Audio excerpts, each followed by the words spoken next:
All right, I'm back. Oh wait, okay, now I'm back.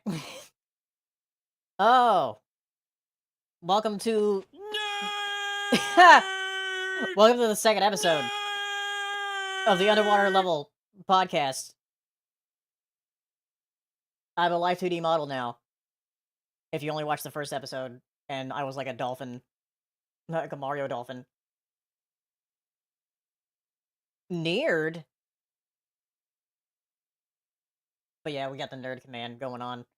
Um, so I'm mainly gonna be focused on some positive slash some Nerd! weird news. Um, over the past month because of like current events, Nerd! just so you guys can like have something fun to look at while we go over these like fun gaming stuff. Weird is my middle name. Yeah. We are kind of weird here. Um, but hello everybody. I forgot to wave you guys when we started the pre-show. Um, but yeah, we're gonna start with some of the non-Nintendo stuff first. Um, since there's a lot of Nintendo news over the um past month or so. Uh, Not a lot of it is Switch 2 related, though some of it technically is, but we did not get the reveal, so we will not be talking about that or like because we did do like some speculation last time, but there's some other stuff here um that is sort of related, sort of not, but we'll see. All right, the first thing uh is that uh 343 Studios, the studio that is responsible for Halo and the Halo games pretty much since Halo 4 has been renamed to Halo Studios. Um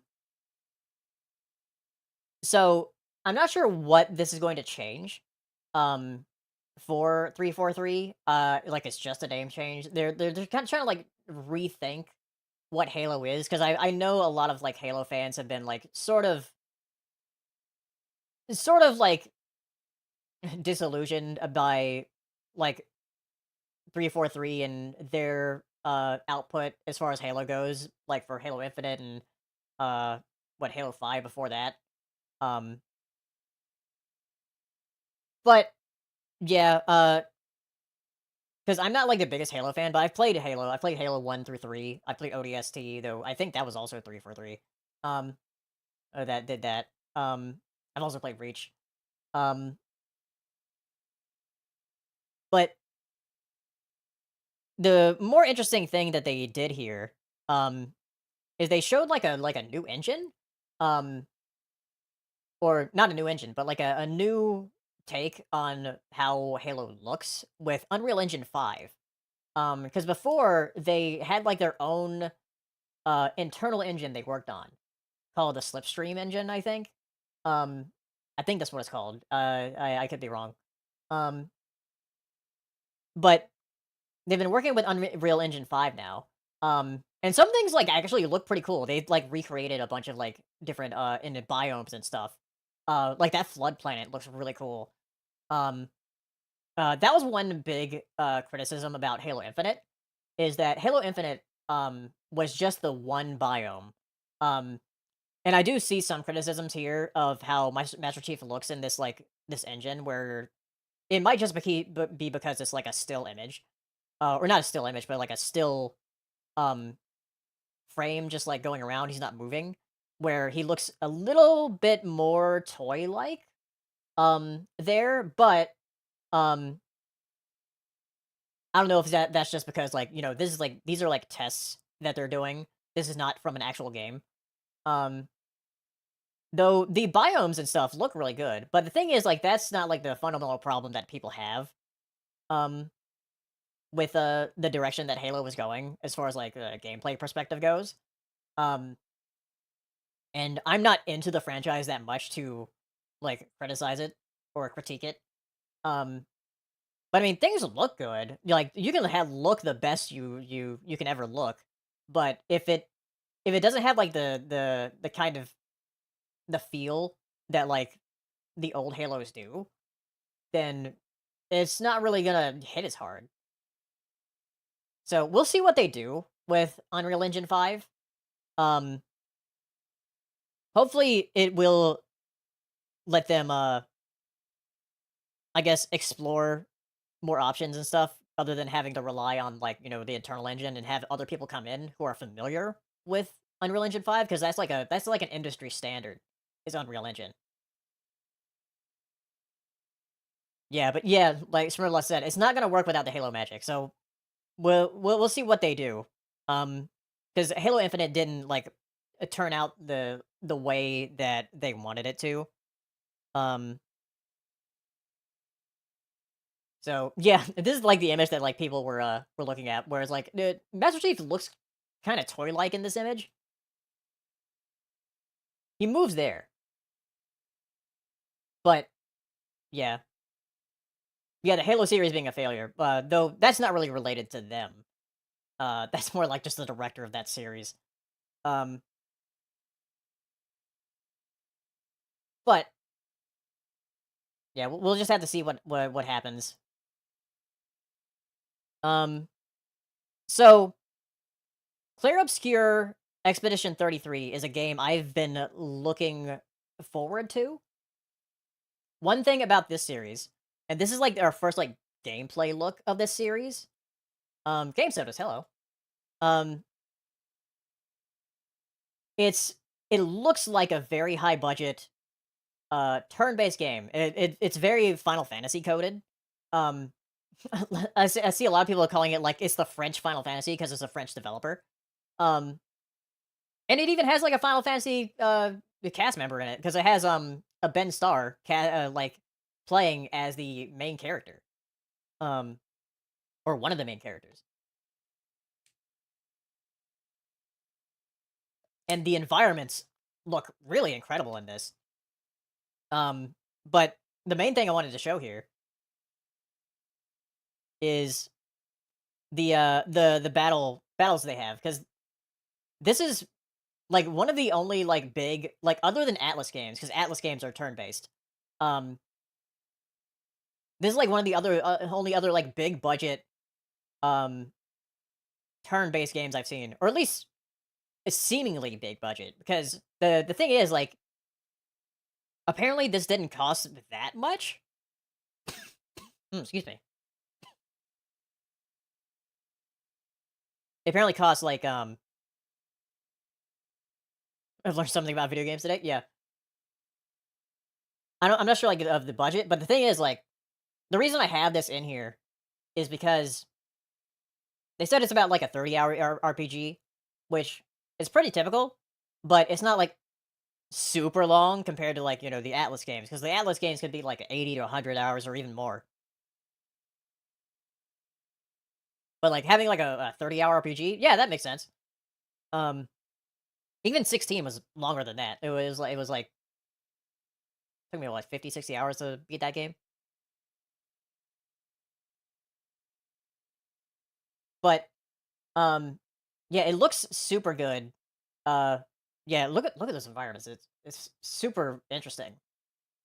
Um,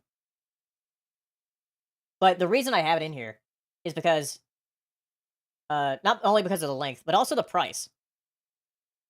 I thought this was gonna be, like, a full budget, um 60 or even $70 game like a lot of games have been releasing as. This is going to be releasing at $50, which was shocking. I was like, the game that looks this good is releasing at 50? So it's yeah, I'm excited. I'm excited to play this. Yeah, $53. Yeah, with tax. But still. Yeah, it's a very interesting game. This was revealed at the Xbox event. Um, so I'm probably getting it on PS5. Um, all right. Next thing, something else that was revealed this past month was Tomb Raider. Uh 4 through 6 getting remastered. So the same people that did the Tomb Raider 1 through 3 remaster and also are doing the Soul Reaver games, remastering them. They're remastering the next 3 uh Tomb Raider games. The ones 4, 5, and 6, which I have not played. I haven't played any of the classic Tomb Raiders. Um I've only played the 2013 like trilogy that came out. Um which I do really like. Um but yeah, here's very very interesting that like they're making it look like the covers looked like at that time with this like remaster. But yeah, that's gonna be available in February. Remaster one where she died and her friends talked about it. I don't know. I don't know like Tomb Raider lore. Like I said, I've only played the 2013 trilogy. But yeah, yeah, Aspire. Yeah, they did the original like trilogy remastered, and also they're doing the Soul Reaver games, which we talked about last time, coming out on everything. Um, and then we've got our trailer for Yuka Replayly, which I believe it was like leaked that this would be a thing. Um, but then Playtonic put out their trailer. Um, and it's interesting because a lot of people were asking like, why would you need to remake or like do a remaster of a game that came out like in 2017? I think it was 2017 when it came out, right? Um, it might have been later than that. Um, but the thing about Yooka-Laylee is that it does have some issues, um, both with like performance and also with just like certain gameplay aspects of it about like not having like a map or anything. Um, there's like other like criticisms that or critiques that people had uh about the game, and apparently they are addressing those uh in this remaster that they're doing.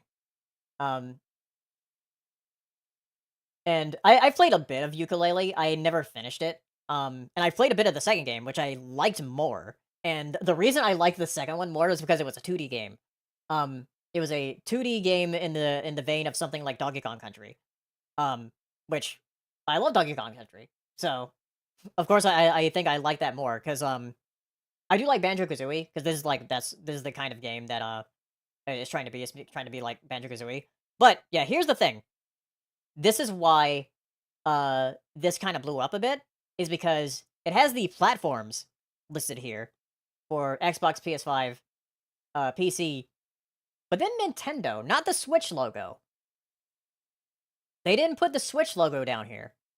They put Nintendo, and they put the eyes on here looking back and forth like they know something.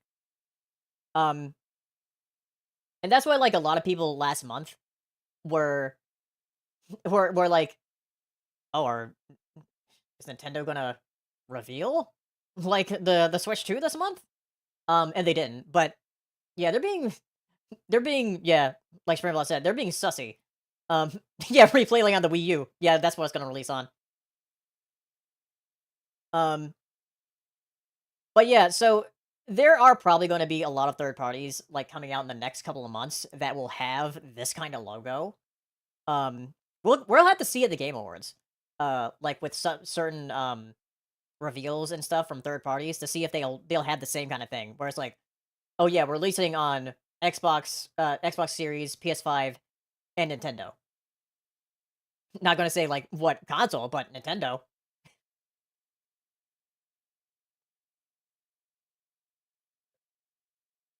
Is the Mario hat playable? Yeah. But yeah, I don't believe they had a release date for it though.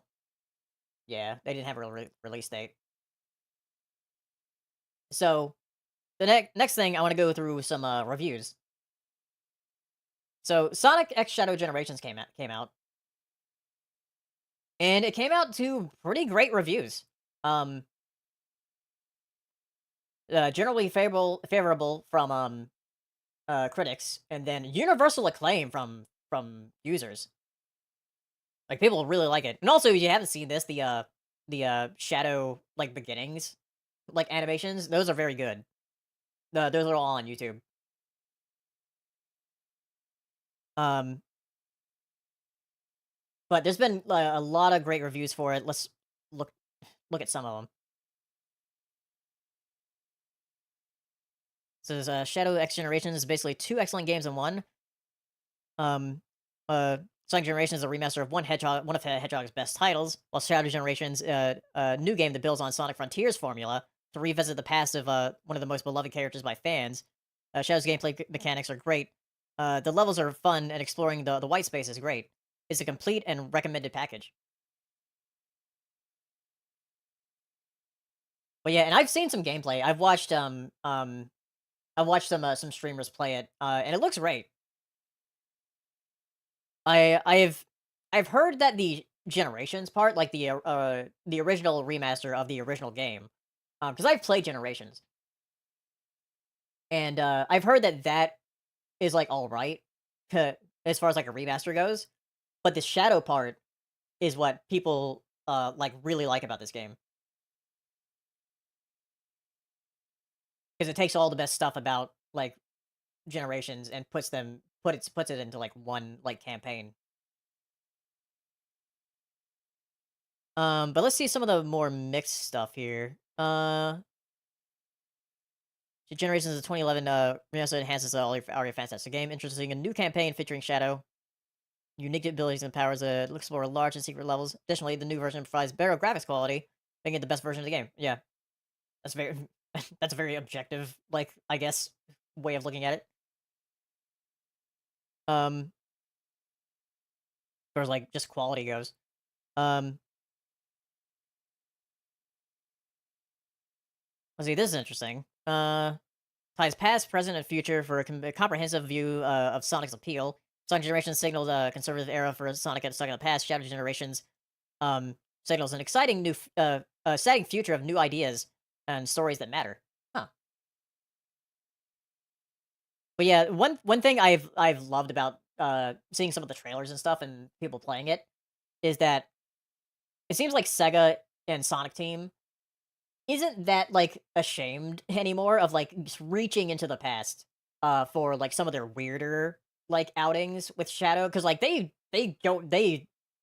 go hard on like referencing Shadow the Hedgehog, one of the like most controversial games in the series. So yeah, I'm excited to play it because I want to play it next month when Sonic 3 comes out, the movie that is.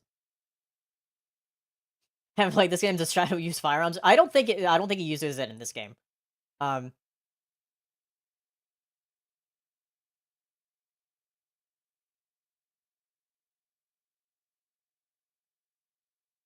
yeah, he's more than a Sonic with guns. Yeah.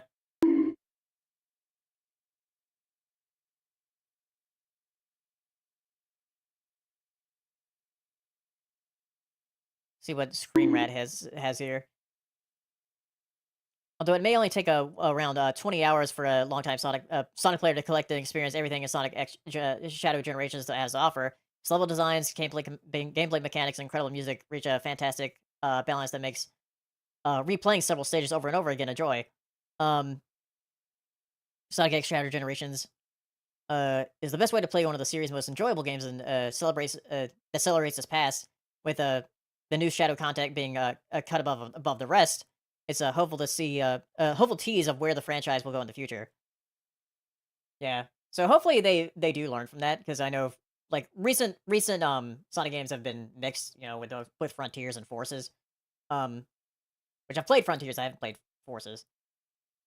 Uh, and yeah, it didn't really go below 60. It was like mostly 80s. Um, see what GameSpot had here. So Sonic X Shadow Generations is a weird package. On one hand, Sonic Generations is a remaster of a great game from 2011 that now feels like a little outdated, and on the other, Shadow Generations is the conclusion to a storyline that the franchise hasn't really cared about since 2006. As someone who specifically got into Sonic games during that early 2000 period, this collection feels like it speaks directly to me, but it also feels like it feels much like its protagonist, lost in a place out of time, desperate to return to fonder times. It's a nice enough trip down memory lane, but the trip features all the speed bumps you expect from that era. So yeah, but it's yeah, mostly generally, like I said, generally favorable, and especially for like user reviews, like is like it got universal acclaim for that. But yeah, I'm excited to play it. Then let's look at Super Mario not RPG, Super Mario Party Jamboree, which is the highest rated Mario Party game ever. Very surprising. Um, it's also the biggest Mario Party game ever. Though there's an asterisk on that because it doesn't feel like it from like the games we've played together here on stream because we played it a lot on stream, and since we don't usually play like the motion mini games, um, we have a limited selection of mini games that we use or that we play.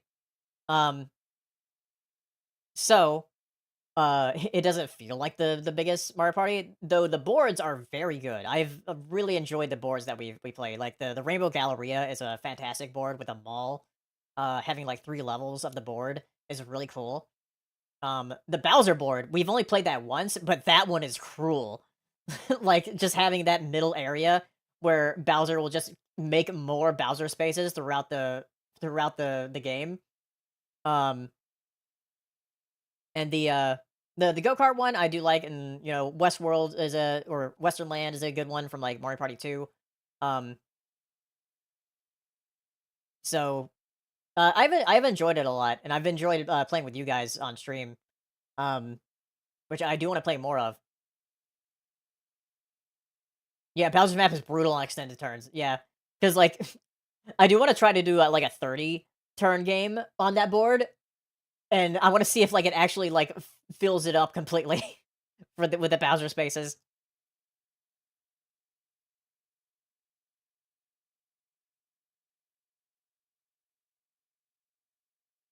Like, how is a Mario Party that you, don't need, friends to play? If you do if you wanna, and the online is crazy, yeah. Yeah, 30 turns. We might try a 30 turn game at some point. Um, because I know that, like, you can do 50 turn games on like, the N64 ones. I'm not sure about the GameCube ones. You might be able to do 50 on that. Um, but yeah, as far as, like, this is almost the same as Shadow, though this is, like, slightly higher, 82. Um, and then the same as, what, Shadow Generations was. With universal acclaim from users. Oh, Goomba, hello. Did 30 turns the other day. It took over 4 hours. Jeez, yeah, that would be like an entire stream. That'll be fun to do. We should try it sometime.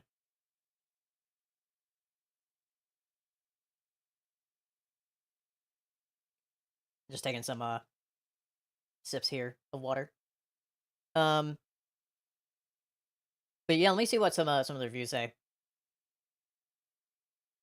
See, this is the only perfect 100, but we'll see. Let's see. Mario Party Jamboree is the biggest, most complete in the title and series. Must have for fans of the franchise, and a synthesis for everything the game needs for someone to have fun with friends. Yeah, very simple. So Nintendo Life.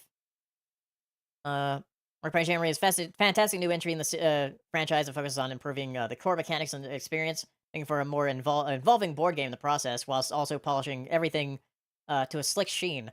Online aspects and modern stuff like the game's battle pass and collectibles are woven in smoothly, and the various new modes all have their place in a package that also delivers the goods in terms of minigame quality. Jamboree is the best Mario Party to date, so best make sure you've got your invite sorted. Yeah, there's not an I don't think there's enough mini games. It is like the biggest Mario Party in terms of modes. I think it has the like the most modes out of any. Um, but there needs to be more mini games. Like a lot of mini games are like relegated to certain modes, and that's where they get like a lot of the mini game like count from. But as far as like just a regular the regular Mario Party mode, um, there aren't quite as enough mini games. Like I think I prefer like the variety of mini games that was in Superstars compared to Jamboree. Just take the games from Super and Superstars and copy them. Yeah, yeah, just put those in.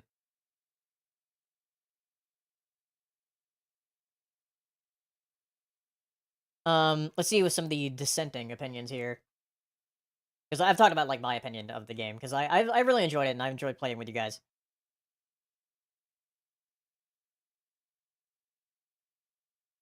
Let's see here. Oh, yeah. Here's the one that that people were talking about. It says it's the biggest Mario game to, yet, but fails to find the fun in almost every step.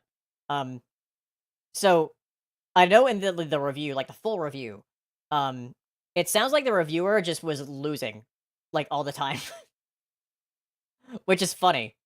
That can probably affect a review if you're losing all the time.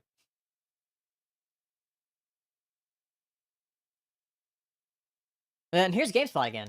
Many new emblems are attempted in Mario Party Jamboree, and I unfortunately feel like a lot of them are unwelcome. The new modes are largely duds. The tantalizing promise of a 20-player online falls a bit flat, and several of the new minigames are a slog. That said, the new maps are the best original ones in many years, and Jamboree is promised to be a blast when you've got some friends over. Reviewed many Mario Party games over the years, and it's always a weird series to assign to a number to. During the review period, you get to play the occasional online session with Nintendo reps and fellow games media members, but a lot of time is spent exploring maps and minigames solo. In this form, the faults of the game are laid bare, and you see it with your clear eyes. Once you grab a few close friends and you're laughing with it over a few beers, the deeply flawed game turns into a raucous night of camaraderie and laughter. Jamboree is no more or less nonsense than any Mario Party. Is one of the uh it's one I'll still be playing a ton despite its flaws. Yeah, we'll say the minigames to attain allies are belong. Yeah, the like the Jamboree buddies, that like aspect of it. Um, Also, how do I get here? Oh, this is just like clicking on GameSpot. Um,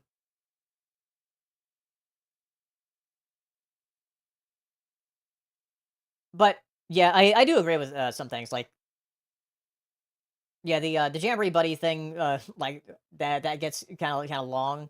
I can imagine with a 30 turn game that constantly gets long. Um, but yeah, I said it before, but I think I prefer the variety of mini games in Superstars. Um, but I like the boards in Jamboree.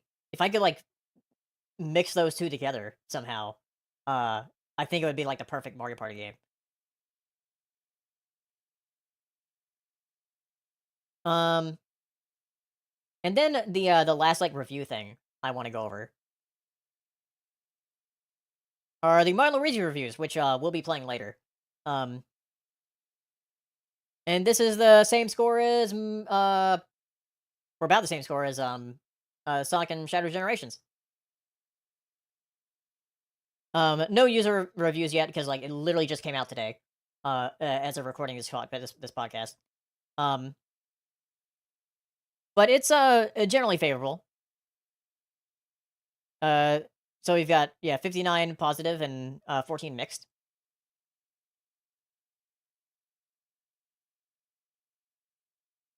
So we got our 100 here.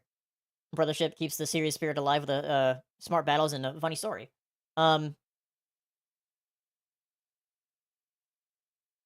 See from Nintendo Life, Martin Luigi Brothership takes this long-running RPG series to new heights and in a high seas adventures that are packed full of top-notch combat, inventive variety, a positive and thoughtful story, lots of signature comedy from the dynamic duo themselves.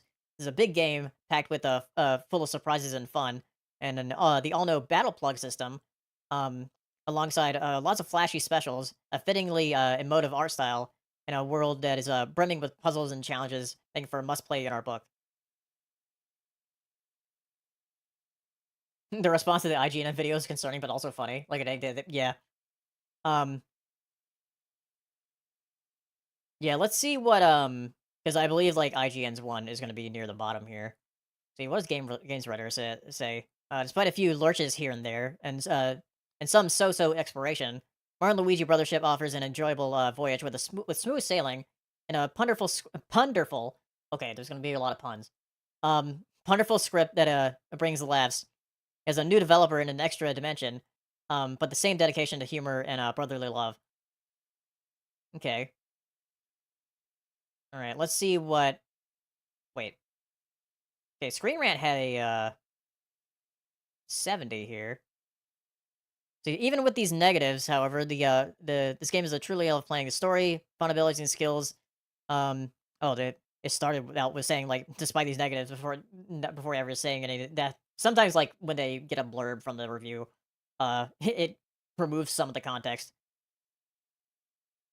So let me see down here.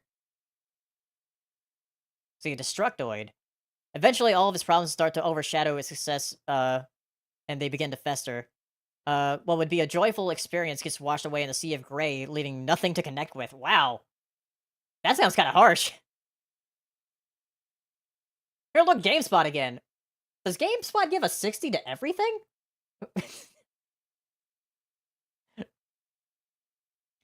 That length may have been born from the desire to create a big, meaty RPG, but in the end, it mostly serves to accentuate the simplicity in all aspects.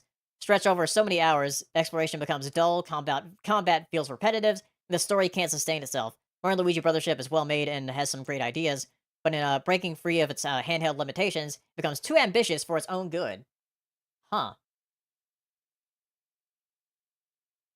Yeah, I think it is going to be divisive since it is like a different developer. Um, but yeah, here's IGN. This is the lowest at like a 5 out of 10.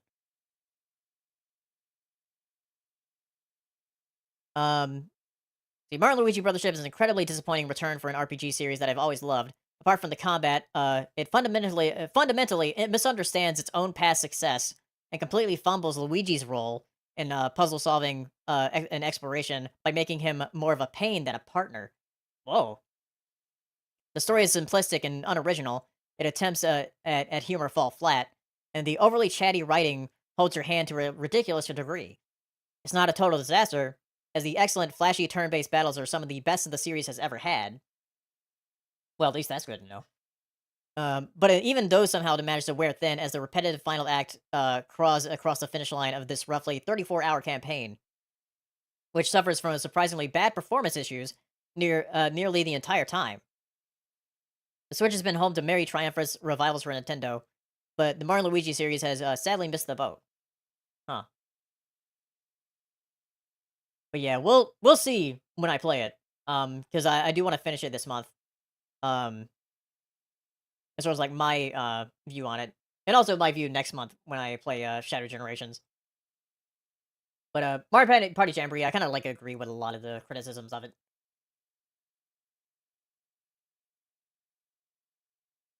But I'll see when I play the game. At least it'll look pretty with the animations. I just hope it performs well on my Switch.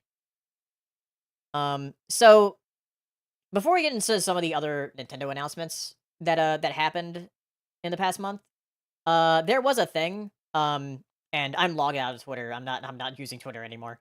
Um, but uh, there's the playtest program, and unfortunately, I can't show anything for it because like people have been knocked, like have been gotten like uh videos taken down and stuff for like showing stuff of the thing. They were not kidding with the with the signing of like, hey, don't post about this because people have taken it down. But yeah, I have seen some of this, the playtest. It's really weird. It's like this cooperative MMO type thing where like trying to build up like a section of a planet. And you have like little caveman avatars that they look pretty cute. Um You can try to, like, look at this stuff yourself if, like, it hasn't all been taken down.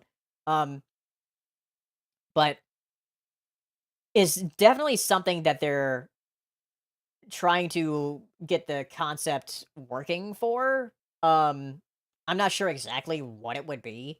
If it would be, like, a new IP or something that they've, uh, thought about, like, attaching to an existing IP. Um, but yeah, it was the thing is, like, they only had, like, 10,000 people, sign up for this playtest. Uh, an MMO with cave folks? Yeah. Bonk's coming back, baby. Joe and Mac. Um, what other caveman 90s caveman, platformer mascots were there? Because there were a lot. There were surprisingly a lot of, like, caveman platformers in the 90s. Chuck Rock, yeah. Chuck Rock. What was that was what was that one game that we played during the Bitathon? Um, it was another caveman game. Was it Chuck Rock? Did I play Chuck Rock? I don't know if it was Chuck Rock or it was something else. But it was like something that was on the Super Nintendo. Seven Granddad? Damn. Anybody remember what that game was? And we found out there was a the Tom scream from Tom and Jerry in that game. I don't know if that was Chuck Rock or it was something else. Yeah, Prehistoric Man. That's the one. Yeah, Prehistoric Man is the one one that we played. Um, yeah. Why were there so many caveman games in the 90s? Like a lot of them on Super Nintendo. Other than Bonk. Bonk was like Turbo Graphics. Um,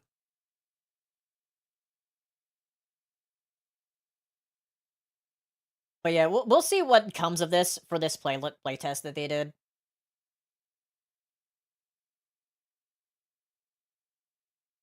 Um, the other weird thing that Nintendo announced is Alarmo, your own very personal alarm clock. But you need to be subscribed to Nintendo Switch Online Plus expansion pack in order to use it, which is so weird. Um, but yeah, it's like sort of a normal alarm clock, except for it just tracked your sleep. There are a lot of like people that use sleep trackers for like on their phone or using like a watch. Um, and this is like just like a regular alarm clock that you put on your nightstand, and it watches you while you sleep. So it basically just has motion sensors in it. Um, though it will only work for one person. So I hope you're single, because otherwise, or if you sleep in your own bed, because I know a lot of couples that were like will sleep in separate beds because of like heat or just like a comfort. Um, but yeah, it's the thing is, I'm not sure if I would enjoy having something like this because I don't know if I want to get tired of hearing Nintendo music and Nintendo sounds like in the morning. Um, in the morning, I would not like want to hear something that I like to hear because I would get sick of it and then I wouldn't like it anymore. Um, yeah, my phone does the job. That's what I use to wake myself up in the morning is my phone. So having a Nintendo alarm clock, I might like get it as like a novelty, but I would not use it because like man, I like why do they had like a whole like interview about like making this thing. Uh and it's so weird. I mean, I don't know, do people in Japan want this? Do they? While I'm playing the Guardian theme, yeah, that would get me up. Um, just hearing the Guardian theme, um, 'cause, that's something that actually, like, traumatizes me of, from playing Breath of the Wild. Yeah, it is quite expensive. It's like what, it's like $100 for this alarm clock?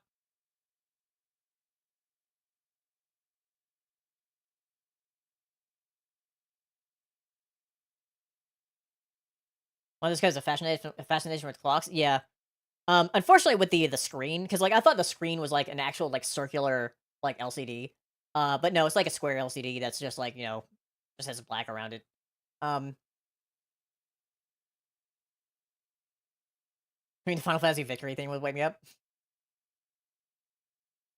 But yeah, these are the only, like, 5 games. I said they're gonna add more games. Um, let's see, where was it here? Yeah, they're gonna add, like, downloads for, like, Animal Crossing sounds and, Mario Kart 8 Deluxe. The thing is, like, I kinda like the Pikmin sounds for, like, going to sleep, but don't wake me up. Like, let me know when I have to go to sleep, but don't wake me up. I'll have my phone wake me up. Yeah, I did see that, people had Doom working on it. So, that's, like, the first thing that, like, people were asking. Were like, "Can you play Doom on it? Or can it run Doom?" Yeah, it can run Doom. Yeah, no Pokemon. There's no Pokemon in this thing. Maybe they will. But yeah, it's just very strange. And right now it's only available, through the Nintendo Store, website. Or you can just buy it, like, outright at the Nintendo Store in New York or wherever there's gonna be Nintendo stores. And there's actually going to be, well, we'll talk about that later. Um,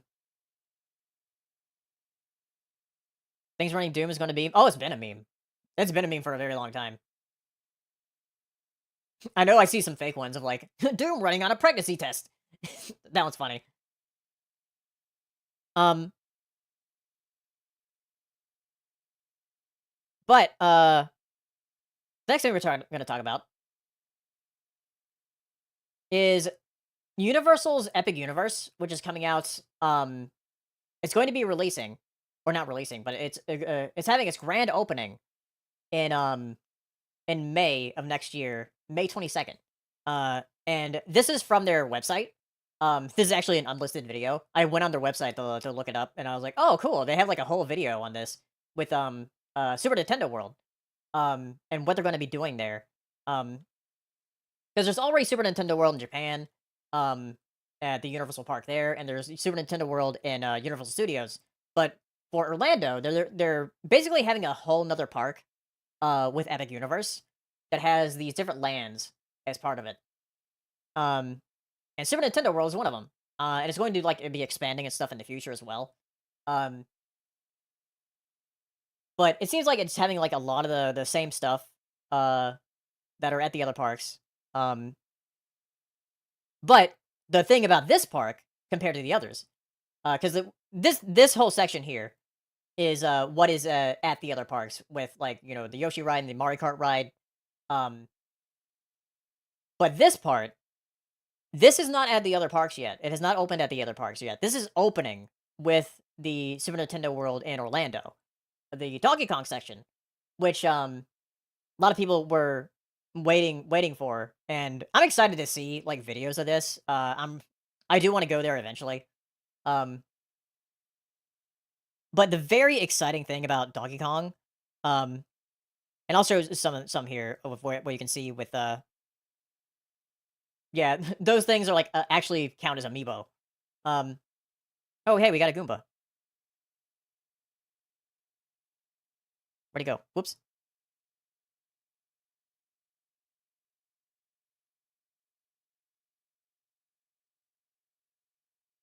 Oh, yeah, like little.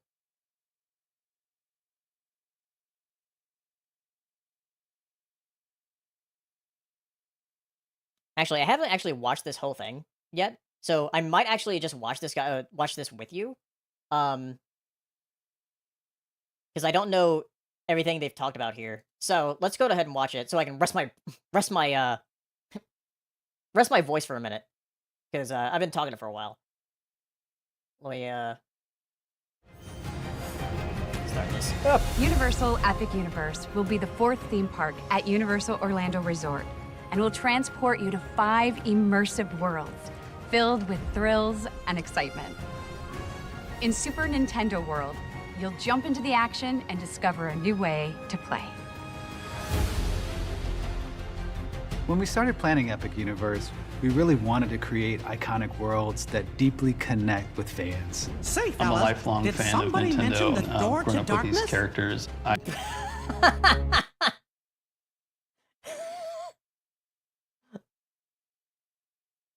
Wow. Welcome, Tommy. But yeah, we're watching the Nintendo World Epic Universe thing. Um, I still remember opening up my NES system in 85 or 86. It doesn't matter how old you are. Everyone knows. Just so I can the rest my voice Nintendo for a minute. brand. We all have our favorite games, we all have our favorite characters. We're the fans. And so our primary goal was to make sure, not just for us, but for the guests, this was the ultimate Nintendo experience.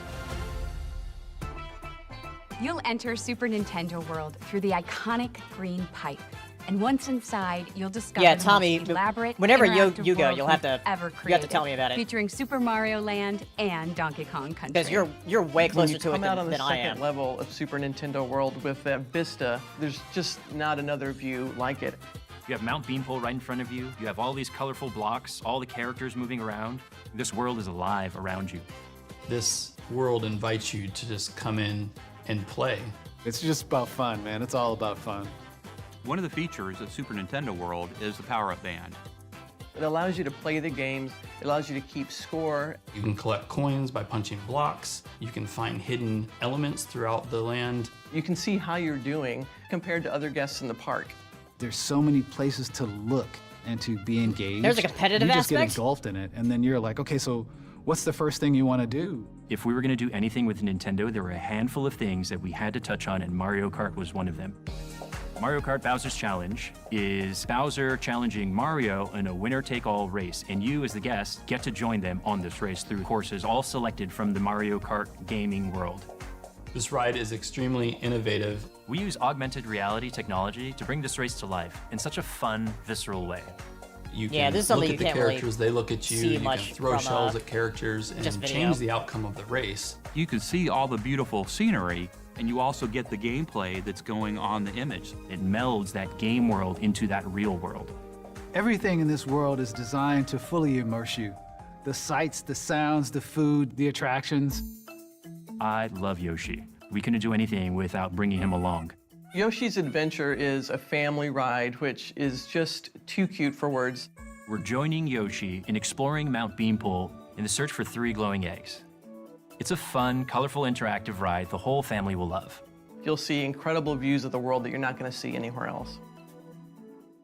Yoshi and Mario Kart, they're so iconic. Donkey Kong is one of the original icons, and we certainly couldn't do a Super Nintendo World without including him. Except for the first two that that were at Japan and Hollywood. Donkey Kong Or Country Tokyo and is a Hollywood. completely different landscape from Super Mario Land. You're exploring through very lush jungle with rhythm and music. But the land really comes to life when you see the mine carts coming Oh, dude, a Luigi's Mansion Dark ride would be awesome. Having like an actual like haunted mansion type ride with Luigi. through the land. It really looks like it's a runaway mine cart. My Kart Madness gives guests an opportunity to join Donkey Kong and Diddy Kong. It's a coaster that has jumps, turns, leaps, dips, dives. It's got the most innovative technology inside of it to make us feel like we're actually jumping the track. There are 0 screens. Yeah, that's It is the, all real show. It is all real That's thrill. the thing I'm excited about like seeing, because like I've seen like uh the behind the scenes like pictures that people have taken of what this track looks like and how it like sort of lifts up the cart that you're in to make it seem like you're jumping the track, but you're not. It will blow their minds on what we were able to turn into a real-life experience. When I see Super Nintendo World, what I see is the future of immersive experiences, where it's the gaming world and the real world being able to finally join together all around you. I think this place is going to allow so many families to connect and bond over these timeless video games. To me, I think that's why theme parks matter. You could go there 20 times, and you will always find something new every single time. You gotta come here and you have to see this place. Super Nintendo World is going to bring so much joy to our guests and is one of the reasons why Universal Epic Universe will be an amazing theme park experience. Metro South Star Tours or Alien Encounter Red, yeah. I doubt that we'd have a Metroid ride. That's a little too niche. But yeah, I'd love to go there. Probably not next year. Maybe later on after the hype dies down a little bit. But I am excited about that. So another thing that that happened, uh, they're releasing Animal Crossing Pocket Camp. Or not releasing, but they're shutting it down. They're shutting down the online play, that is, for Animal Crossing Pocket Camp. But they are releasing an offline version, with like everything that they've done. So yeah, service is ending this month. Um, and they're giving you time to like get all your friends and stuff, and like do the last amount of things. But they're doing a complete version of the app, releasing for like a one-time purchase. And you just have it. So I think more like mobile apps should do this kind of thing, where like if they end service, just like release a version of it. There's like, okay, we're just gonna release a complete version of it with like everything there, and you can just play it forever after that, as long as it's like up on the App Store or whatever. Like Mario Kart Tours. Oh no, like there's not a complete version of that, is there? Because that's still going on. The thing is, like, Animal Crossing Pocket Camp, like, released, like, many years ago. I think it was when was it? It was, like, 2018 or something? Um, I can't remember when Animal Crossing Pocket Camp released. Um, but yeah, it's ending service, so they're doing a complete version of it. You can transfer everything to it, um, and you can just play an offline version of it, which I think is very interesting. The Simpsons, Tapped Out is going away by 2025 and I can see your point of doing a complete version. Yeah. Which, yeah, I hope that more developers do this. And even Nintendo themselves haven't really done this, because, like, I think they got rid of Miitomo. I don't know if that's still up. But I know that, like, Dr. Mario World, which I actually did play. I played Dr. Mario World, and that went down, and they never released a complete version of that. Or they stopped, like, service of it or whatever. So I hope they continue to do stuff like that for mobile games, because there are a ton of mobile games that have been released and then just stopped service, and that are just kind of gone.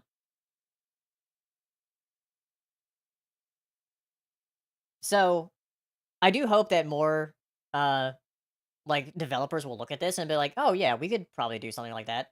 At least like big developers. I'm not sure if like smaller developers can afford to do something like this or not. Um, but yeah, um, yeah, but it's funny because like with Dr. Mario World, that did not last long at all. Lasted like what, a couple of years. Um, but it was very funny with Dr. Mario World. We got the Doctor Dolphin. Um, we actually got the Doctor Mario Dolphin. Um, from that game. And also Dr. Goomba Stack. We had a lot of weird characters in that game. Um, oh yeah, the Dr. Mario getting a Switch version. I think that'd be great if we had like a Dr. Mario World that way.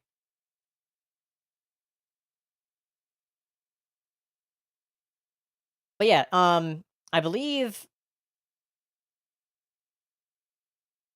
let's see, there's a release date over here somewhere.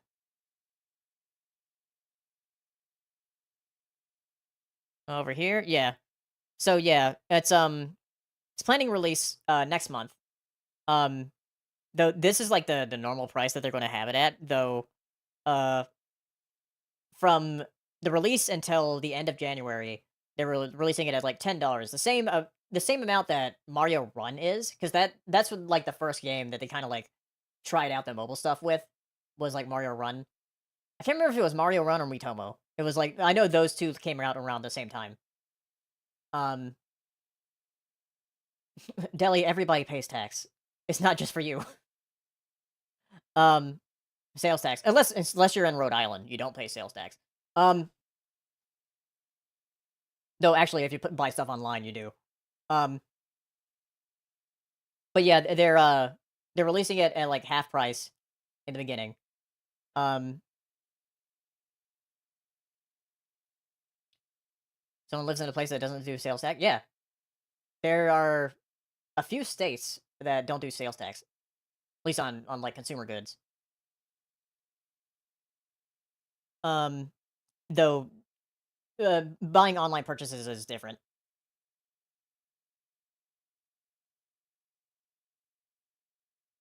But yeah, I do wish more developers or mobile developers would do stuff like this.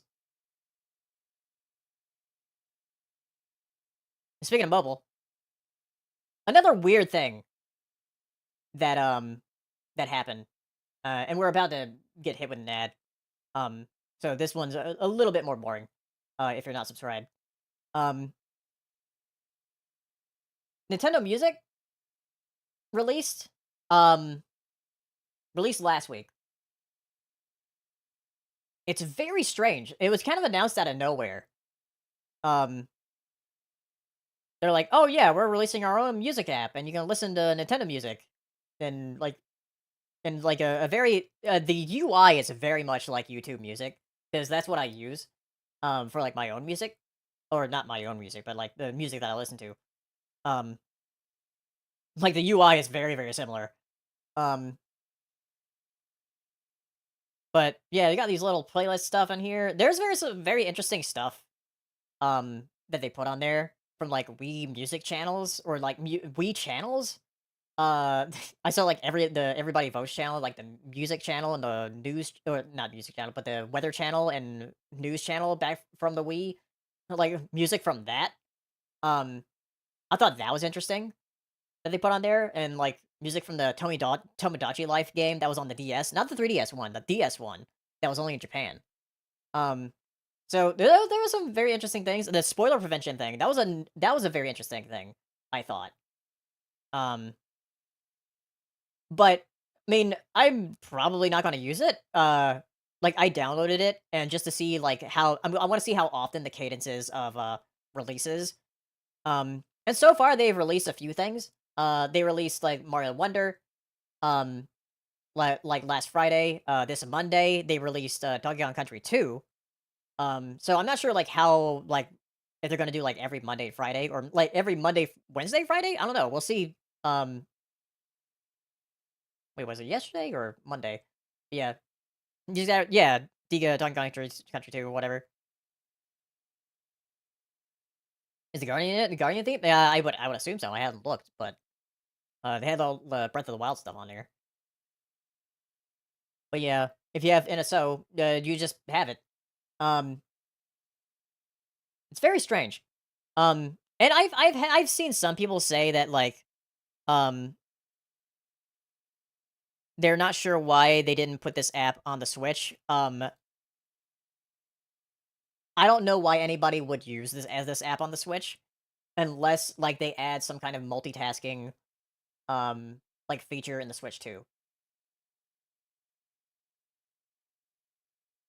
So, yeah, it does definitely explain why Nintendo went over or went after like some music channels. There's still some up. Like the music I have playing in the background now is still from like a music mix that is still up. So, there is always going to be like people like re-uploading stuff.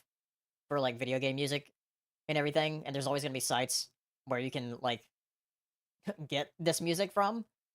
Um, it's just a very strange app. Um, but yeah, that's the other thing is that I wish they would like credit the composers, and that way you can like search for different composers because like there's composers of all kinds of different games uh on this, and I doubt they're gonna add any like third party stuff on here. Like it's probably only gonna be first party. Though I mean that's kind of all they need because like Nintendo has like so many great like soundtracks over the past few decades. But yeah, I'm not sure how long they'll keep this. I mean they'll keep it as like a Nintendo Switch Online feature, I guess, just like an extra benefit. All right, next thing, Sakurai, um, Masahiro Sakurai announced in his final video, Nudity. uh, nudity. I'm nude. Um, yeah, Sakurai announced in his final video that he's working on a game, and he's been working on that game for like the past 2.5 years. So he hasn't said what it is. Oh, thank you for the bits. So, uh, we don't know what it is. Is it Smash or is it not Smash? It would probably be more interesting if it wasn't Smash. So they're probably gonna be wanting Smash for the next Switch at some point if they don't do like some kind of big port, where they have to like Ultimate plus all the DLC or whatever. Like they'll do a Mario Kart 8 Deluxe, but with Smash. A Smash with story mode. From the stuff I've heard from Sakurai, I don't know if he wants to do that. I would love to do. I would love that.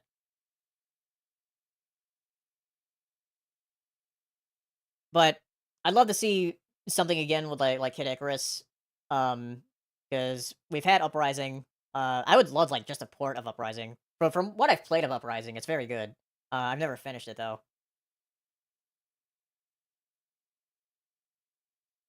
But yeah, I haven't watched many of Sakurai's like gaming dev videos. I need to watch all of them because they're very interesting and fascinating. But apparently, like his channel cost like 90 million yen, $600,000, and it said no monetary return, but because he didn't want ads on the video or the videos. So interesting thing to do.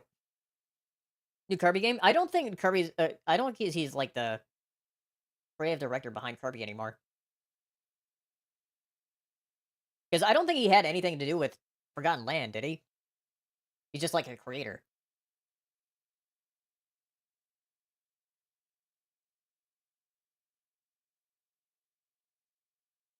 But we'll see what he's working on.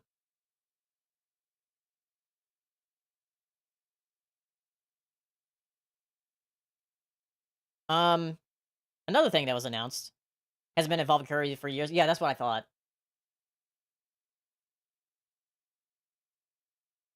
Another thing that was announced last week was Xenoblade Chronicles X Definitive Edition. I'm very excited for this. Um, it is one of my favorite Wii U games. Um, and it was the first Xenoblade game that I played was Xenoblade Chronicles X. And then later I played Xenoblade Chronicles 1 um on the Wii, which I played the Wii version of that. I still want to play the definitive version. Um but Xenoblade Chronicles X, um I've been wanting. This is one of the last Wii U games that I wanted ported. Um and it looks great. It's definitely a lot brighter than the Wii U version. Um, but this is one that a lot of people have been waiting for. And it is very niche because it's Xenoblade, though Xenoblade has been growing a lot throughout this generation. And with this game, it's not quite as connected as the three main games on Switch because it has a completely different story and setting. Um, as far as like how this game starts, it's very different. But I'm excited to play it and like finally try to finish it because I played like 80 hours of this game on the Wii U and I enjoyed a lot of it. It was very fun to explore, very fun to like do missions and stuff. Um but I never finished it because it's super long and there's certain missions that are kind of weird and obtuse. Um but it's very fun. I really enjoy the music. The music's also very different compared to the three mainline uh Xenoblade Chronicles X games. And the thing is, like, with this thing over here, at the end, I saw people joking about this. 19DK line, thank you for following. Uh, people are joking about this is like, oh, Organization 13. This is like a guy in a black hood. Um, Kingdom Hearts. But yeah, coming out March 20th. So things are like starting to shape up for the Switch in 2025. Love your persona aquatic elements. Oh, thank you. Yeah, the master of masters.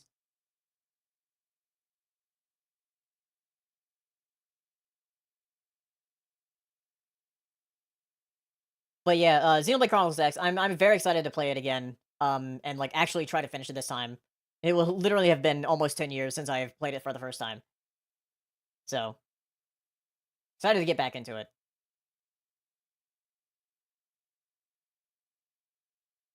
All right. Last thing before we get into the big thing.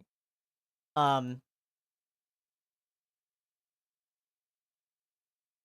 Pokemon trading card game Pocket released last week. And it's very fun. I am enjoying it a lot. Um, the thing is, like the first day, or the first couple days, um, you will get a lot of cards, like a lot of cards. Like I have nearly 600 cards now. Um, and I have not really bought anything other than the free trial of the premium pass, and that I haven't even like committed to yet because like the free trial's not up. Um, the only thing I did buy, I did buy the Gardevoir like like set that they like the set for the like the play mat and the coin and stuff. I actually did buy that. I was like, oh, well, if I'm gonna get like extra packs and stuff for this, I might as well. Um, bought a Gardevoir? No, it's like a Gardevoir like playmat and like coin and things. Um, why is this most replayed? Oh, I guess they're looking at what the Gengar looks like. But yeah, it's very cool, and like the immersive art cards are really cool. Let me see if they show one of those here. Oh yeah, this is one of the immersive art cards. This is one of the Pikachu. It's like when you get one of these cards, it kind of like breaks out and then like fills the entire screen with the art, and it goes around. It's really cool.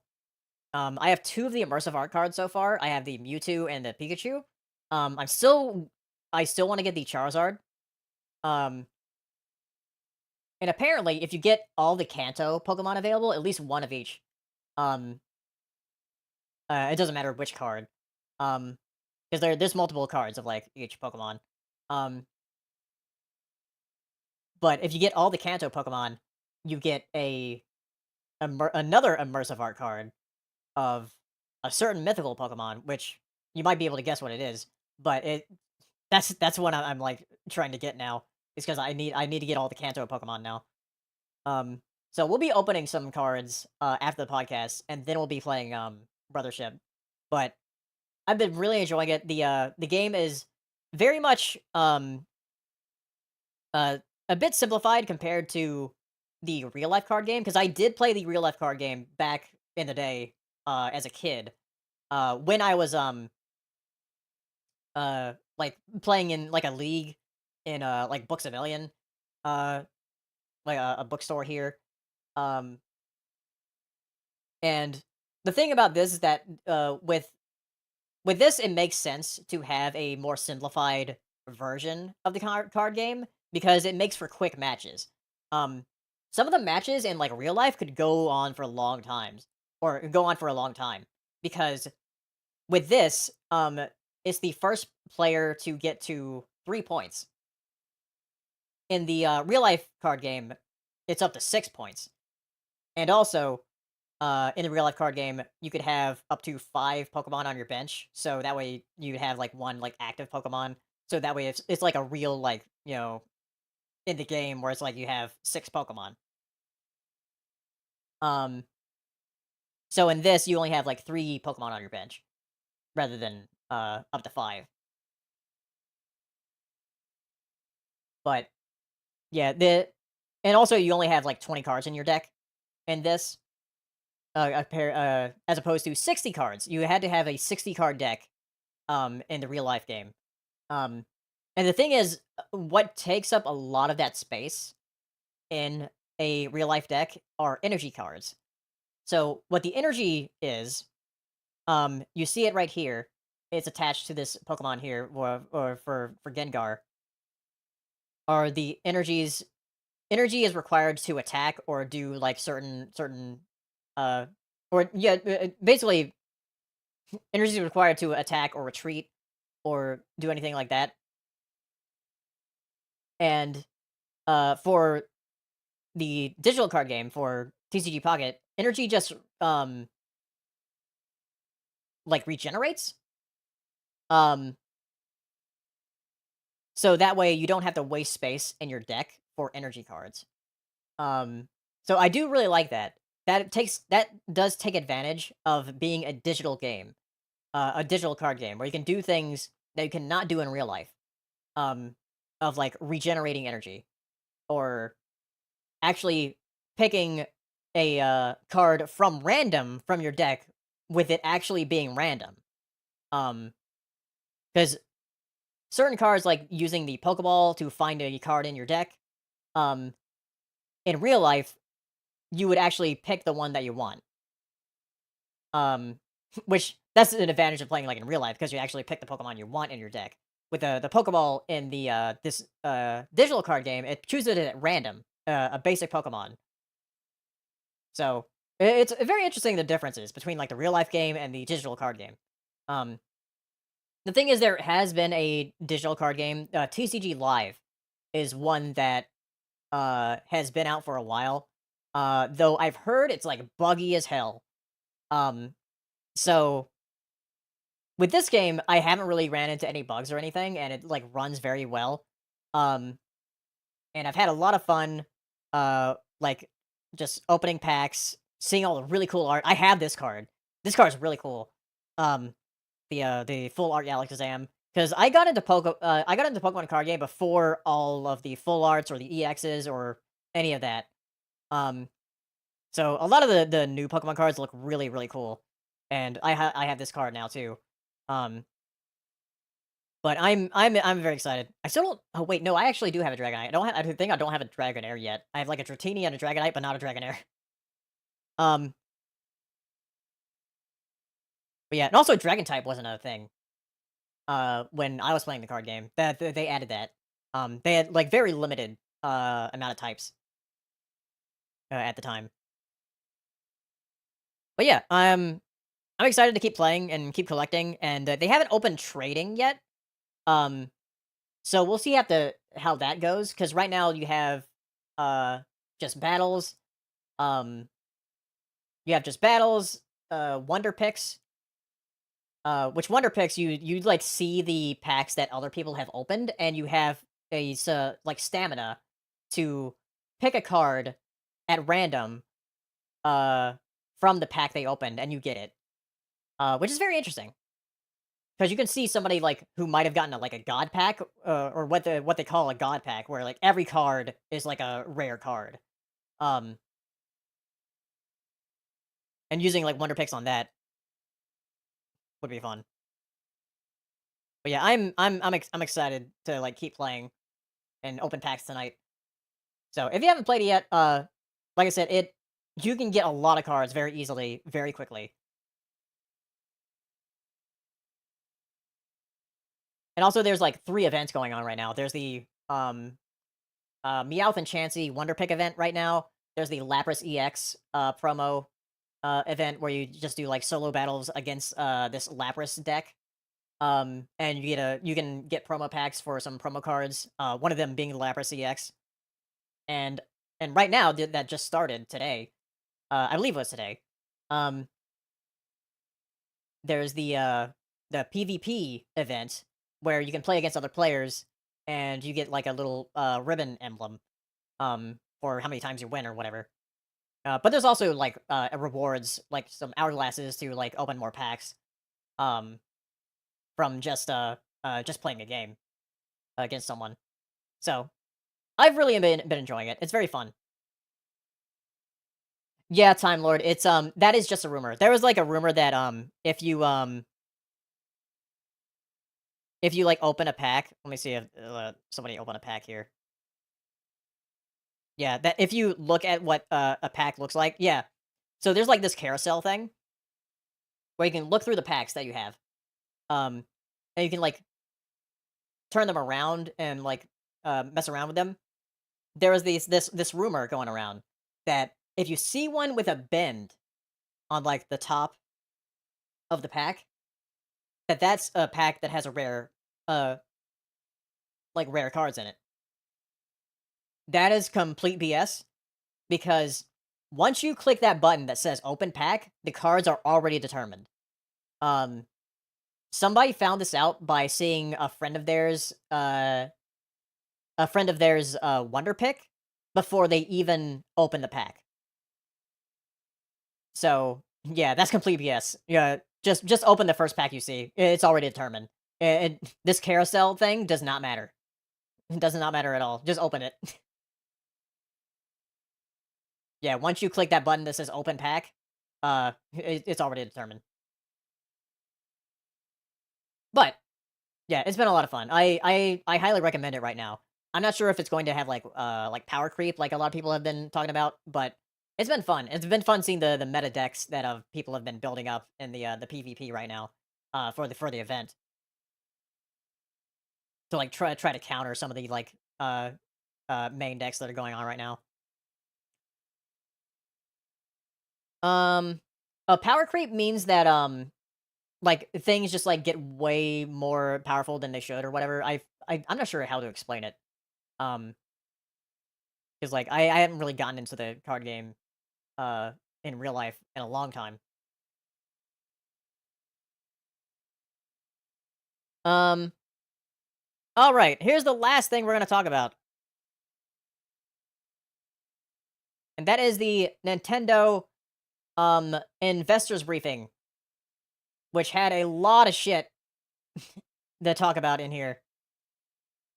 There's so much. It's a big PDF file. There's 59 pages in this.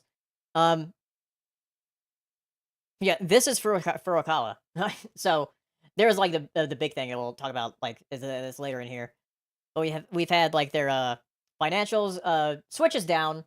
That's to be expected for the that is very much to be expected for like this late in the life cycle. It is the 8th year of the Switch, which is crazy. Um that has been going on for this long. And like next year during March, it's going to be starting its 9th year on the market, and it's probably going to be stay on the market while the Switch 2 is still going on. They're still going to probably be still selling Switch 1s for a while.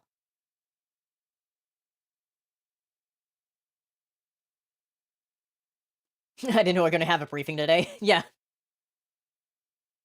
Um but yeah, Switch has been slowing down. Software hasn't. Software has been selling real well. Um It has been going down a bit, but like not as much as the hardware. Um, which makes sense. Um, but yeah, they talked about like the current state of Nintendo Switch, which has sold 146 million units. They're not far away. They're still like 9 million away from what the DS was, because the DS sold 154 million. Um, and then it'll be creeping up to like the PS2 numbers.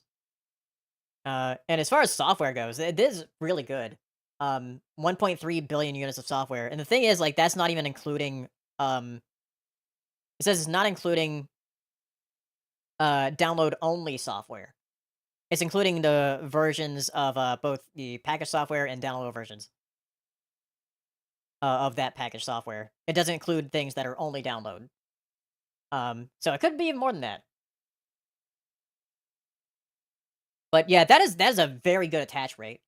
Um, that is like almost like every Switch having 10 games, or like 9 to 10 games. So like every Switch owner like buys multiple games. Um, and then Switch users has gone up a lot. Um, like throughout the years, like when we started in 2017 here, um, 23 million users. Like it still started out like very strong. Like it literally almost doubled the Wii U numbers in that first year, which is crazy. Um, yeah, their holiday season stuff. So over in Europe they got the Super Mario Wonder uh thing. Over here we got the Mario Kart 8 Deluxe thing again. Um, there's also the Switch Lite for the Zelda uh for the release of Echoes of Wisdom there. Oh yeah, I forgot about the new Splatoon 3 amiibo. But yeah, in these three games, like I literally we played all of these. Well, we're gonna play all of these because we haven't played Brothership yet. Um, but these are the games they're releasing for the it says September onward. Yeah, Dragon Quest 3 comes out this month. Um, it's funny, like it has a Fitness Boxing 3 here. Um, oh yeah, Epic Mickey. I still need to get that at some point. I might just get on that on Steam though. Um, and here's all the stuff they have announced for 2025 so far. Some of these are like a lot of third party stuff at the moment. Um, Hello Kitty Island Adventure. Um, but yeah, the first party stuff here is like, Xenoblade, Pokemon, Donkey Kong Country Returns HD, and Metro Prime 4 Beyond, which we don't know the release date for that yet, and we don't need to know the release date for Pokemon Legends either. But yeah, I'm very excited for Metroid. Obviously, my favorite franchise of all. Um, very excited for Pokemon too. We'll probably learn more about Pokemon Legends on Pokemon Day next year. Um, because I don't foresee them doing a Pokemon Presents this month or next month. Um, let's go in here. South Park did, yeah. Hello Kitty Island Adventure.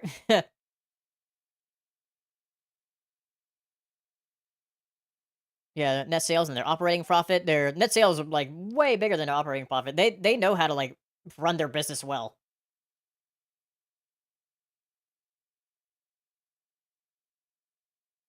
So structural changes surrounding their dedicated video game platform business. They're talking about how they used to have their separate consoles with their home console and their handheld, and now they're just like all in one. Um, having that as a consumer touch point or whatever. That's very much like corporate speak. They're just talking about how instead of having two separate platforms, you know, we have Switch now for their video game platform. Other than stuff that's on mobile. There's like all the different years of the Switch and what they've done. One interesting thing about this slide though, um, is they had these are like all the physical releases that they've done. This doesn't include some of the uh digital releases they've done on the eShop. Um, and one thing on here is Famicom Detective Club in 2021 did not get a physical release outside of Japan. Yet, this has a um a cover of Famicom Detective Club, and somebody like zoomed in, and it has an ESRB logo on it. So I do wonder, since like Emio actually came out this year, and it came out like as a physical release, for Famicom Detective Club, Emio or Emio the Smiling Man, um, that they might do a physical release of the first two remakes that they did for Famicom Detective Club. I hope they do, because I did want to get those games, but I was like, oh, it's digital only. I don't know if I want to pay that much for a digital only game. Um, so if they do actually do a physical release, I will get that. That'd be cool, because like they have like Bayonetta on here too, and they did actually do a physical release of Bayonetta. Because originally they did Bayonetta 2, um, with like a digital download code for Bayonetta 1, but then they did like a physical release of Bayonetta 1. Um, so that's what I'm thinking with Famicom Detective Club, that they might actually do a physical release of it. Uh, that's probably going to be something they release next year. No, I'm hopeful for that. That might just be here, but why would they have an ESRB logo on it then? So I don't know.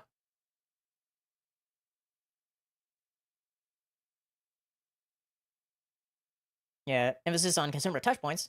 Yeah, dedicated Nintendo spaces. Created in cooperation with retailers. Yeah, just dedicated Nintendo space. Pushing out Xbox and PlayStation in their own retail space. It's so funny. Um, additional gameplay through free updates. Yeah, like free DLC. Yeah, boss rush. Well, I love that Metroid Dread is one of the focuses here.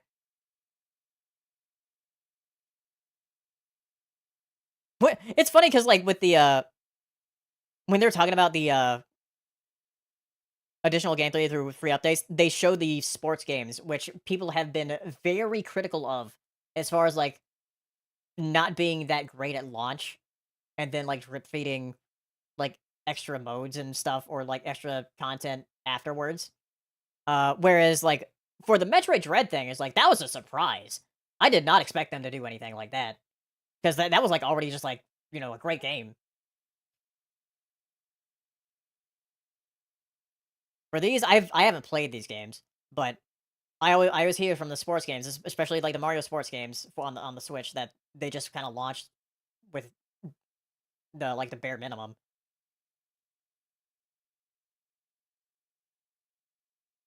And then paid add-on content with like, the DLC, uh with all this stuff. Gameplay through online play with all their online games. And now there's like 34 million members of the Nintendo Switch Online as of September 30th. But I don't know how many of them are expansion pack subscribers. The thing is, like, compared to the other two, compared to PlayStation and compared to Xbox, um, Nintendo is still the cheapest as far as like online stuff goes. Uh, maybe also the worst as far as like infrastructure goes. Um, but it is the cheapest. Like even for like the basic tiers, like $20 a year. That's like nothing. In comparison, even to other streaming services. Um, like like the major big streaming services. It's very cheap. Even if like you go for the expansion pack, which is $50 a year, it's still cheaper than every other streaming service. No streaming service is that cheap. Um, other than like the very very niche ones. So it's very surprising that they keep it that low. Um, I don't know if they'll ever like they probably will in like sometime in the future. Um, but Nintendo's always been very good about being like affordable as an entry point. Um, uh, like with their consoles and with like any kind of like service kind of like this. Um, Games are a different story. Um, but now like the others are kind of being like that. Well, at least with Sony. Sony's like trying to keep their value with some of their first party stuff. Because I think they saw Nintendo like doing their thing with their first party games. They're like, wait, our games are worth that. So, because I remember during the PS4 era, during the PS4 generation, um, I remember being kind of bummed that like I got God of War 2018 for full price. Later that same year, it went down to $20. Um, and I was like, oh, maybe I should have waited. That's why people like always wait for like Ubisoft games because Ubisoft games you lose their value very, very, very quickly. Um,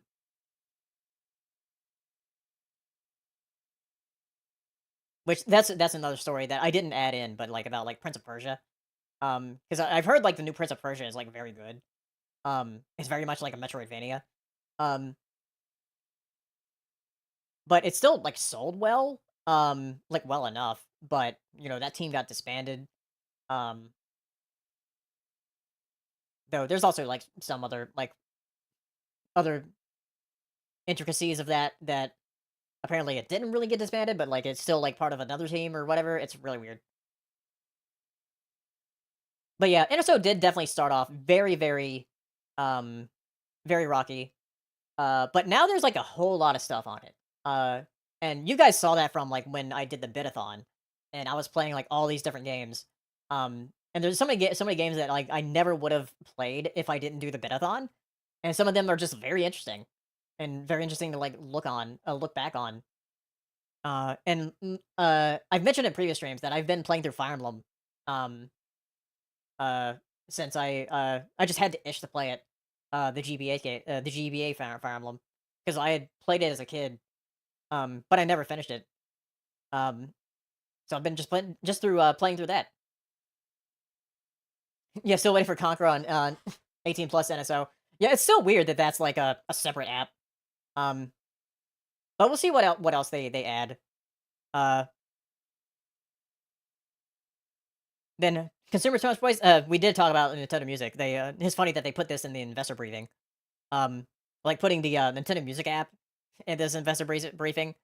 Um, they're seeing like the digital sales trends. For like the different things they sell online, which is continuously growing, and that's a lot. And software publishers and stuff talk about like third parties that they work with. It's funny seeing Microsoft on here, like just right there,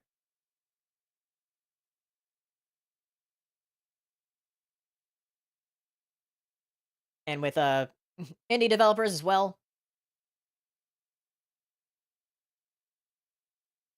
and just seeing how much they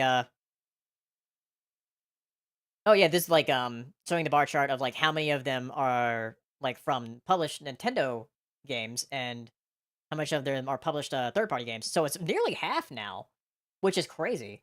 Um, because I believe back on the Wii and especially the Wii U, um, like it was mostly Nintendo published stuff that got sold. It was very rare that third parties would like overtake like Nintendo as far as like they're the best selling software.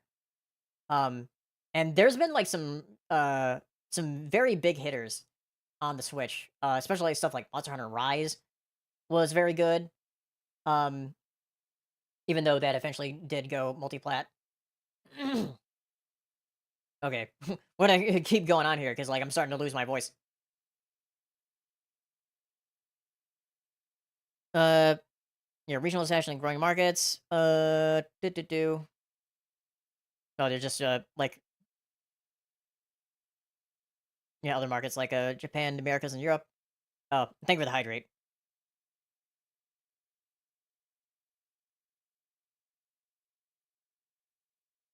Expanding the number of people who have access to the Nintendo IP.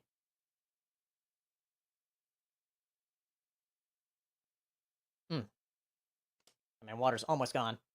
Once we finish the podcast, I will go get more water.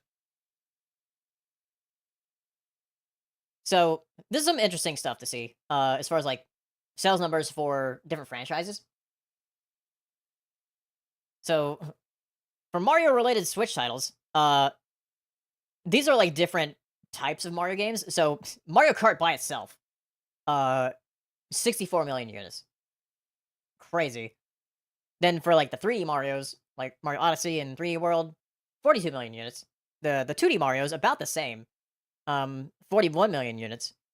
And then Mario Party, 34 million units, which that's probably going to add on another like 10 million or something with Jamboree. Um then like some other ones, Animal Crossing by itself, that of course, like, thanks to like when the pandemic happened, that like skyrocketed that to be the best selling Animal Crossing. Then Smash here, 35 million units, best selling like fighting game. 53 million units for both like Breath of the Wild and Tears of the Kingdom. Um, then Splatoon 2, Splatoon 3, 26 million. And then this one's crazy. 99 million units for all of the Pokemon games on Switch.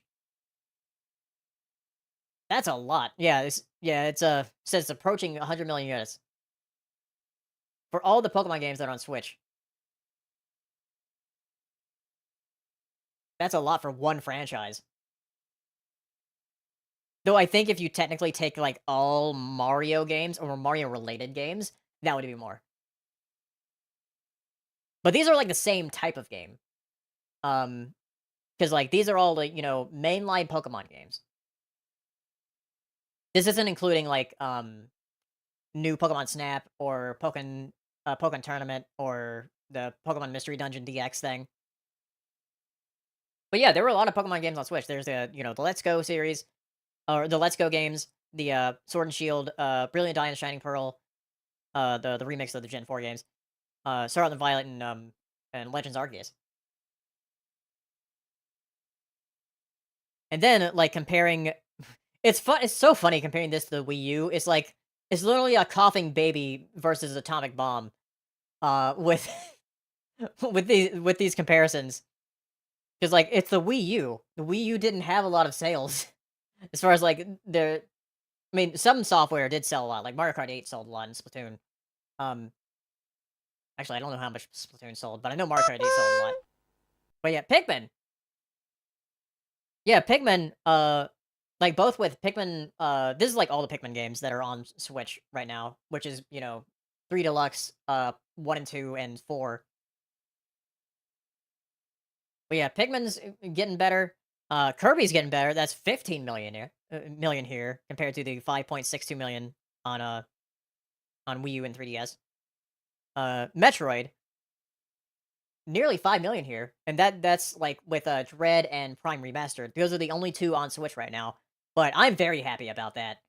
Because it didn't even hit a million on the 3DS. Because those are the only games that were on that generation were Federation Force and Samus Returns, and most of that is Samus Returns. I believe most of it is. And the Xenoblade Chronicles, that like definitely had its like its big I guess its big like breakout into, I won't say mainstream, because there's still very niche titles, but its big breakout to a more recognizable series. Um, but yeah, it's good to see like these franchises like doing better. Like Kirby, of course, is going to do the best out of all of these. That was the most popular out of all of these. Um, but still, I'm very excited to see like franchises growing. So maybe they'll take a chance on like other stuff like F-Zero, which hopefully will come at some point, and Star Fox.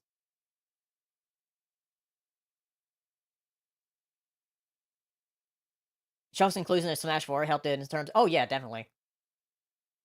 Same thing with like Fire Emblem and Melee when that happened. Fill in a release of a software that utilizes characteristics of each IP.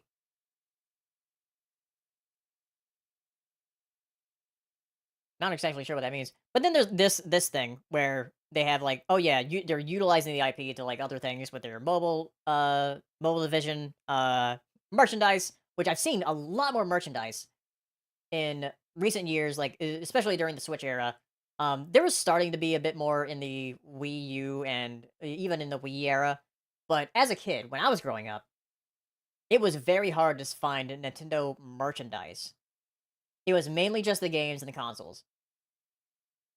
To find merchandise was very hard to find.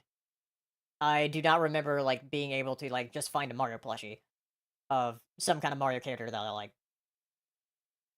Now it's very easy to like find that stuff everywhere. Um, when I was growing up as a kid, even though Nintendo was popular, because like the NES, was very popular in the '80s. The Super Nintendo was very popular, like in their console wars against the Genesis. Um, Merchandise wasn't really thought of that much. Uh, as far as like these game companies go. Um, but like merchandise throughout the past couple or the past decade especially, they've really utilized that. And then like of course with the movie, that's helped them a lot. I don't know if they expected for Mario to be such a hit. I kind of like called it and they're like, "Oh yeah, it's going to make over a billion." Cuz like it's Illumination usually does really well, even though how much I might criticize Illumination. Um, I think they did a good job on the movie. Um, and then there's the theme parks. Uh, so they're just like going to like all forms of entertainment. Which speaking of the movies here, so we got Mario Brothers that came out last year. Mario Brothers 2 is coming out in to the 2026, and then 2020X. We don't know when. Um, the live action Zelda movie's coming out. So at least this decade, at some point, we will see the Zelda movie. I I hope the cast is not going to be as crazy, even though I do like the cast after um after that initial reveal. And that initial reveal was so crazy. I lost it just laughing. Um, we got theme parks. There is a theme park going to be coming to Singapore. Uh, so far we've got two parks. One is opening in Orlando next year. Uh, but we've got the one in oh yeah, so it's Osaka. I for some reason I thought Universal Studios was in Tokyo, or do they have an Osaka park? Um, but yeah, we have Universal Studios Hollywood and Orlando next year, and then eventually they're gonna have one in Singapore. Lose my mind if Jack Black's casting yet is Ganon.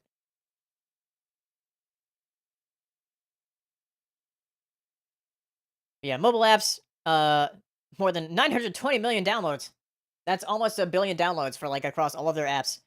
It's funny because like I was just talking about like Dr. Mario World here, and they had this here like, well, nobody's downloaded that anymore. And if you're wondering what this is Dragalia Lost. That's in a like an original game. I haven't tried it. I did try a bit of Fire Emblem Heroes, but I didn't get super into it. But that was like a big one that people play. And I played a bit of Pikmin Bloom. And there we've got stores. Apparently, there's like been pop up stores all over the world around like Asia and Europe here. Um, I've never seen any of those pop up stores. I'll have to look up some videos of them. Um, but like they have like Nintendo stores in Japan, of course. And there's the Nintendo store in New York, which fun fact used to be a Pokemon Center. Um, back in the day when like Pokemon was like blowing up, they made the Pokemon Center in New York, and then they changed it into the Nintendo store. There's still like a Pokemon Center section of that store, I believe. But yeah, I remember like reading about it in like Nintendo Power and stuff. Um, but apparently there's gonna be a new Nintendo store in San Francisco. So if you're on the West Coast, there's there's a store for you there.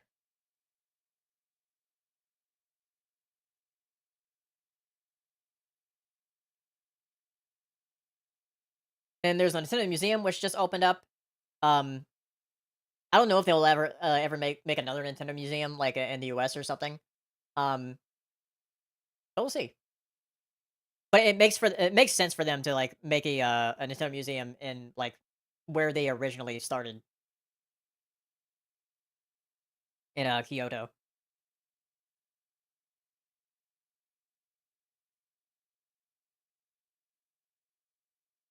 Now, here's the thing about their Nintendo account. Yeah, strengthening connections, building like a consumer relationship. Which, if you wonder like why people love Nintendo so much, it's because of this. Because like people like their IP. Like people love Mario, they love Zelda. They're starting like with newer stuff like Splatoon and Xenoblade even. Um, uh, people just people just like Nintendo stuff. It has that charm that only really Nintendo has. Um, that's why a lot of times like people will compare Nintendo to Disney of like, Nintendo is the Disney of video games. Uh maybe not in far as like the corporation aspect cuz like Nintendo does a lot of things differently than Disney as far as like a corporate goes. Um but it's still like, people love their IP. I mean, I love them too.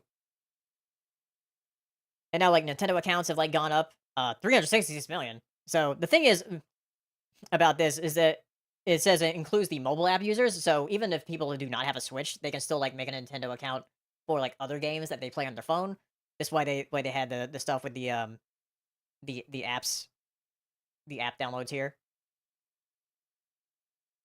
Um Long-term relationships with our customers. Yeah. And this thing here, they've used this in like almost every investor briefing. Uh of the showing like the Nintendo account going forward with everything. And here's the big thing, because like they actually made a tweet about this, saying this is Furukawa. Um, that Nintendo Switch software will also be playable on the successor of the Nintendo Switch. So this is the big thing out of this investors briefing. So whatever the Switch 2 is, or whatever it's going to be called, um, all of your Switch games and even NSO, they do mention NSO here, will be playable on the Switch 2. So they don't say that like, cartridges will work, but I'm assuming they will. Um, so like all of your like purchases, I assume will work on the Switch too. But yeah, backwards compatibility, we love it. Um, I wasn't too worried that they wouldn't, but there was also that fear that like, what if they don't? um, because like they've been like Nintendo's have backwards compatibility with like the Wii to the Wii U. They had it with that, though they didn't have it with the account. That's the thing.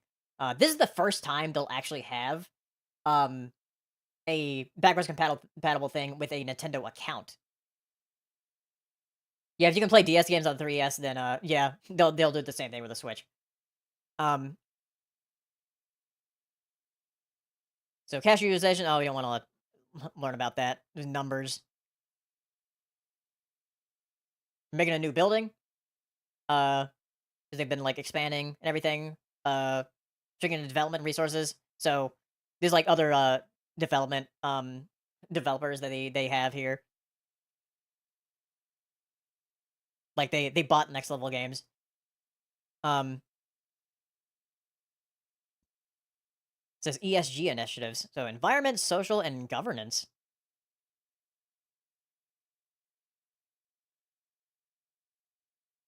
And they keep talking about like good lasting consumer relationships and everything. Smiles through entertainment. So yeah, But yeah, that was mainly the big thing, was the this being like talked about during that briefing. Mario has a club? Yeah. Yeah, the Mario that's basically their QA testing is the Mario Club, which there was like recent news about that, but apparently like Nintendo like refuted it. So,